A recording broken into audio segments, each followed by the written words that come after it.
asalaamaaleykum wa rahmatullahi wa barakaatu mbokk ñu ngi leen di jëriñoo ñaari jëm ci Diatta TV tey la mardi 22 avril 2025 ñëw ci xibaaru yéen kaay dañ koy door rek l'observateur mi ñëw di wax ci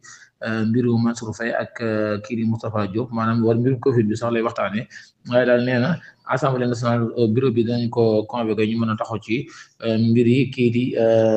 Moustapha Diop ak Mansour Faye l'observateur sax mi nga xam ne daal bu calendrier bi changé bu daal ñoom ñaari ministres yi danañ leen convoqué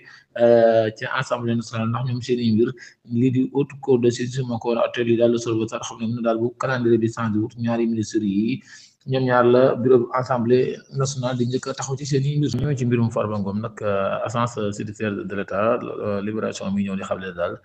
ñoom ñii nag bañal lañ kii di maanaam dañoo opposé wu sax ne Farba Ngom du mën a génn ndax garantie yi nga xam ne si teg na ko tamit nekkul leen doy te Farba Ngom mi tamit li ñu koy toppee garaaw na garaaw goo xamante ni si daal day mel ne daal bàyyi ko daal moom du war a mën a nekk daal moom Farba Ngom ba nga xam ne daal nee nañ caution bu bees dugalaat na ko daal loolu daal la journal bi di Libération nga xam ne daal mu ne daal Farba Ngom nag ki ñii di agence judiciaire de l'État rek opposé wu nañ ne kii di Farba Ngom nag duñ ko mën a bàyyi mu benn waaye gi nii koo xam ne si daal nee nañ cristal dañ ko wala yàlla ji daal moom daal dañ ko arrêté ginnaaw wax ne mi ngi saaga kii di njiitu réew bu Sénégal di Bassirou Diomaye Faye ak premier ministre Ousmane Sonko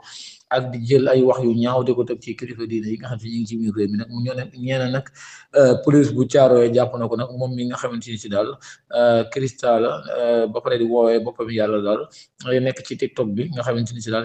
ñi nekk ci TikTok bi min nañ ay vidéo daal ñu ne arrêté nañ ko ginnaaw bu nga xam si daal wax yu ñaaw mi ngi koy teg ci ñi nga xam ne ñu ngi ci réew mi moo xam kilifa diine wala kilifa aata ba ci politiciens yi bu mujj bi nag ci njiitu réew bu Sénégal Bassirou Diomaye Faye la ko teg ak ki nga xamante ni ci nag mooy premier ministre ñu ne arrêté nañ ko ñu ne arrêté nañ ko démb nag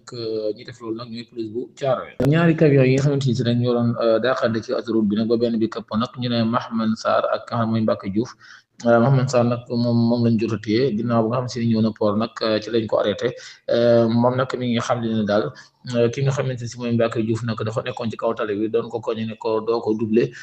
mbiri daal noonu la demee ba nga xamante ne si daal image yi bi mu génnee ak vidéo yi daal Sénégalais yëpp ñaawal nañ ko réagir nañ ci bu baax a baax daal moom nag bi mu accès port ci lañ ko arrêté teg ko loxo muy xaar ab atte ñu jeexale kook ki ñuy wax NN Ndiaye doom la ci Fatou Laobé nag ñu ne daal moom nattu oto la organisé woon ginnaaw bi nga xamante ni si nag organisé na ko nag nattu dal ko ca ñii di gendarmerie bu Kër Massar nag jàpp nañ ko ñu ne daal benn femme boo xam ne si daal 14 millions la dugaloon di xaaru otom daal